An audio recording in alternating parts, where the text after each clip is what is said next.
ভালোবাসার নাম তুমি। নিঃশব্দ একটা ছোট্ট শহরে থাকত রহমান নামে এক ছেলে।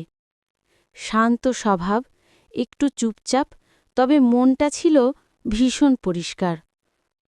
প্রতিদিন সকালে সে নদীর ধারে হাঁটতে যেত।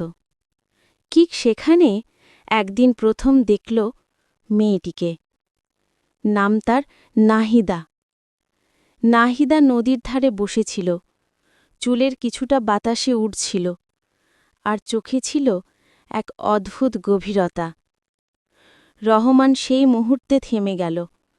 তার মনে হল এই মেয়েটিই যেন তার সমস্ত গল্পের শুরু। প্রথম কয়েকদিন দুজনের চোখে চোখ পড়ত, কিন্তু কেউই কিছু বলত না, শুধু নীরব একটা হাসি, যেন দুজনের মনের কথা নীরবেই বলা হয়ে যেত। একদিন সাহস করে রহমান বলেই ফেলল, তুমি প্রতিদিন এখানে আসো?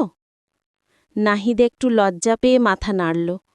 এরপর ধীরে ধীরে কথা জমতে লাগল, সময় গড়াতে লাগল।